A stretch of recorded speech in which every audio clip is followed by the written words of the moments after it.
You want to sleep? Yo, you got photo of this. Sometimes you want to sleep. How many times I gotta tell you to stop sleeping in here, man? You here all day, you have enough time, man. How many times the customers and the people gonna tell you to stop sleeping in here? No, it was no accident, bro. You know I'm not playing with you.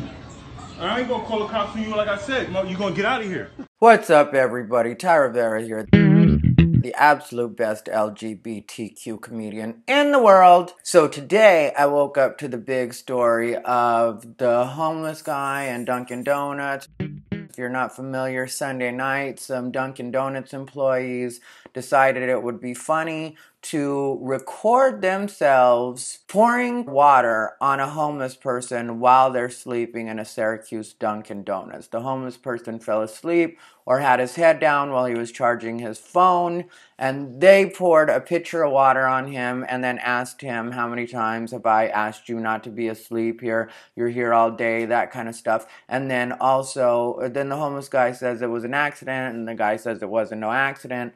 And like, the thing to remember in these situations is that even though sometimes people will get on your nerves, and it will be homeless people that get on your nerves sometimes, like if they're in the bathroom too long, because sometimes they do use the bathrooms to take a shower or, you know, a bird bath, however you want to put it. It's still important to remember that these are still people. And you can't just treat them any way you want to because you see them as less than you. And so many of them do have some sort of mental illness, like this man in particular, Jeremy Dufresne, I think was his last name, or I think it was Jeremy Dufresne. They interviewed him, and he was saying that he doesn't even like being inside. He doesn't like being around people. He waits for the daytime when it's warm outside, and he just, you know, he's schizophrenic. And his story, if you listen to it, his dad died, you know, or was in a coma when he was at a young age. He had an accident where he lost oxygen to his brain for a while, and he also has learning disabilities. So there's so much already going on for this person that the people that are pouring water on him think he's just doing something to be difficult with them. He's just doing what it is they've already asked him a million times not to do. And for some people, they just don't have anywhere else to go. Like in this case, this guy has family somewhere else, and his family did take him back in. His mom it seemed from the interview that his mom would like to have him back home, but he just doesn't want to be indoors. So at that point, yeah, you can politely tell him or even sternly tell him that he's got to go, but don't pour water on people, especially when you think about the fact that this man has a phone. Who knows how he got this phone? Maybe his parents make sure he has his phone. Maybe it's one of the Obama phone type phones, which I don't even know if they're still doing the Obama phone type things, but in LA they were doing them. Maybe it's like that kind of phone. So I don't know how this man has a phone, but he has a phone, and I read in the interview he uses that phone to call his mother or every night before he goes to sleep, which I'm sure for a mother, if your kid is out there, however it happened, that's still your kid, and it probably feels good to get that call that just says, hey, I'm alive, I'm going to sleep now, and at least you know that your kid is all right. So what if they poured water on his phone and damaged his phone, and then he couldn't call his mom? Or then who knows when he's going to get another phone? You know, he's probably not going to make an appointment right at the phone store the next day like a lot of us would if something happens to his phone.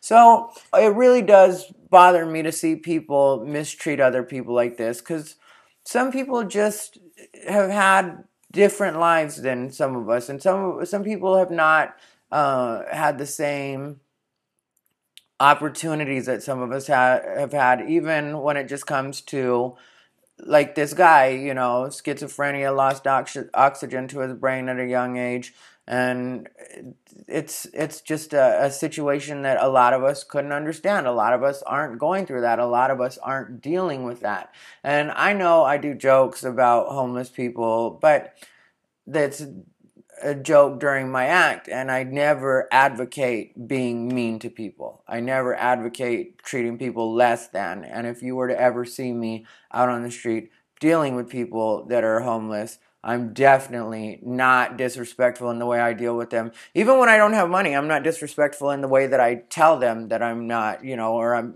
not able to give them money. I'm not disrespectful in the way that I talk to them. I always, no, sir, I'm sorry. And that's the way I talk to homeless people. I don't feel like it's a thing where I need to treat people like I'm better than them. So there's that, and then there's been a GoFundMe started for this guy, which I don't know exactly what the GoFundMe is about because he already said that he doesn't want to go inside, so I don't know exactly why they raised $12,500 for him. I think is what's total. $12,825 is what they're up to. They started off with the goal of $150. So yeah, he got water poured on him. But what are you gonna do with $12,825? Are you gonna buy him a bunch of towels, or I don't know exactly what's supposed to happen with this money. I don't know why. Somebody's gonna be misappropriating those funds before we know. And really, I think what it is people feel better if they can throw money at something. Then they feel like, oh, I did something. So the average person is just like, I'll donate 20, I'll donate 200, and then they feel like they did something, when in all likelihood you could probably help out more by volunteering some time, maybe going out and giving out blankets to homeless people, like something where you actually have to get off your ass instead of just pulling out your debit card and donating to a GoFundMe where the money's probably not going to end up going to Jeremy Dufresne himself anyway. There's nothing he can do with $12,825.